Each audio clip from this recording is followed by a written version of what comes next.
2023 সাল থেকে পরিচয় এবং আসামি পরিচয় হওয়ার পর থেকেই বিভিন্নভাবে জোরপূর্বক বিভিন্ন জায়গায় নিয়ে যাওয়ার কথা বলতো, কিন্তু অস্বীকৃতি করতাম। এক পর্যায়ে আসামি 2024 সাল 23 সাল তো এরকম চললো। এক পর্যায়ে সে আমাকে জোরপূর্বক বাসা নেওয়া এবং সে জোরপূর্বক আমাকে ধর্ষণ করে। যদি আমি নারাজ থাকতাম তখন অশ্লীল আমার ভিডিও আছে, তার কাছে অশ্লীল ভিডিও এবং ছবি আছে, তো সেগুলা দিয়ে বলতো এগুলা বাইরে মানে পাবলিশ করে দিবে। দেন এইগুলা বলে সে জোরপূর্বক একাধিকবার শারীরিক করতো এবং সে রক্তাক্ত করে দিত আমাকে, এবং যদি বাধা দিতাম তাহলে সে আমাকে মারতো, এমনভাবে মারতো যে আমি অসুস্থ থাকতাম।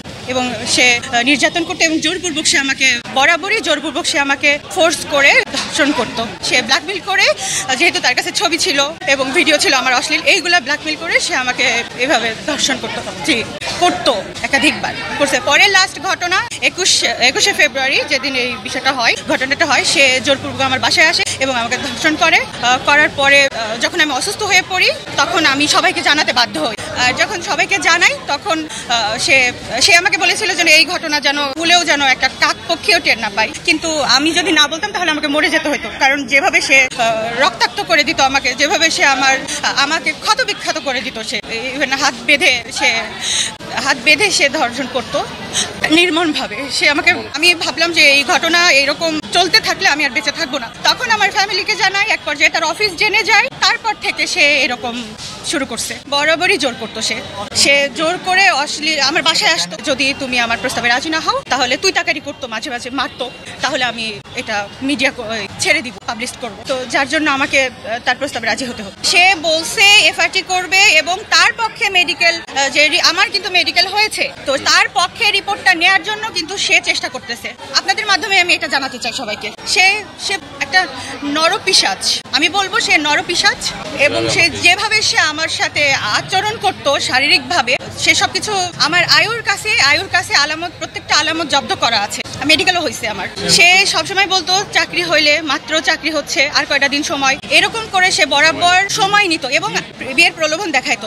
সে আমাকে রীতিমতো মারধর করতো, এমনভাবে মারতো যে আমার কান বন্ধ হয়ে যেত মাঝে মাঝে, এমনভাবে এখানে মারতো যদি তার প্রস্তাবে রাজি না হতাম। সে যেহেতু এরকম আচরণ করতো আমার সাথে, মানে যেভাবে জোরপূর্বক করতো, সে যদি মানে ঠিক হয়, মানুষের মতো আচরণ করতে পারে, তাহলে আমি ভেবে দিই এটা সম্পূর্ণ একটা অবিচার করছে, ক্ষমতা অপব্যবহার করছে, বেআইনি একটা আচরণ।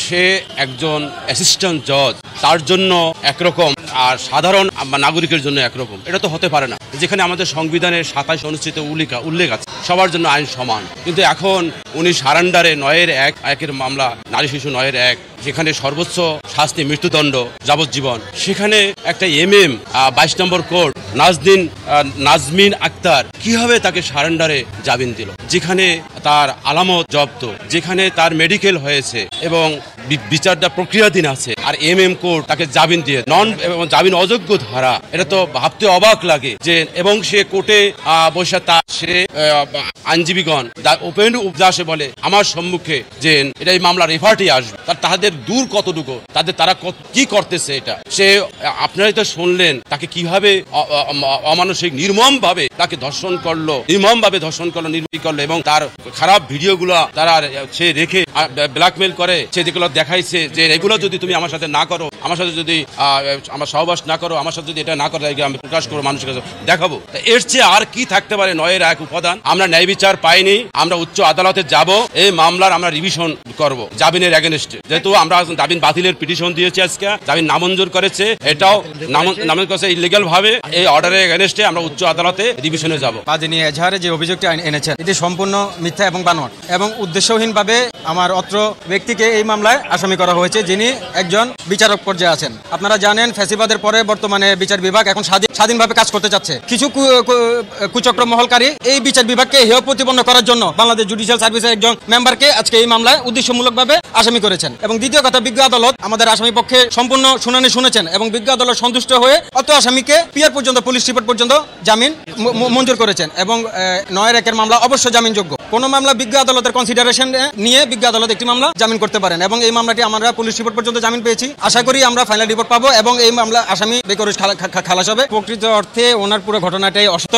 এবং এমন কোনো ধর্ষণের ঘটনা ঘটেনি এবং তিনি যে বিবৃতি দিয়েছেন এটি সম্পূর্ণ মিথ্যা এবং বানোয়াট এবং এটি ম্যাটার অফ ট্রায়াল এবং এই বিষয়ে আমরা কোনোভাবে আগাম কোনো বক্তব্য দিতে চাই না, দিতে পারি না, কারণ এটা আমরা ট্রায়ালে ফেস করব এবং এই মামলা নিশ্চিন্তভাবে আমরা খালাস পাবো। প্রেমের সম্পর্ক তো এই সপক্ষে কোনো কিছু উনি তার মামলা দাখিল করেননি, তার প্রেমের সম্পর্কে এবং এই দাখিল করেনি। মামলাটি এখনো তদন্তাধীন, তদন্ত রিপোর্ট আসলে আমরা প্রকৃতভাবে বক্তব্য দিতে পারবো। আমাদের পক্ষে প্রকৃত সত্য আসলে বিচারক নির্ণয় করবেন, প্রকৃত সত্যটা বিচারক নির্ণয় করবেন। আমরা আমাদের পক্ষে সম্পূর্ণ ভিক্টিমাইজ হয়েছি এবং উদ্দেশ্যমূলকভাবে আমাদেরকে হেয় প্রতিপন্ন করার জন্য, বাংলাদেশ বিচার বিভাগকে হেয় প্রতিপন্ন করার জন্য এই বিচার বিভাগে একজন সম্মানিত সদস্যকে এই মামলা অর্থ মামলায় জড়িত করা হয়েছে এবং আমরা আগামী পুলিশ রিপোর্ট পর্যন্ত এই মামলা জামিনে আছি।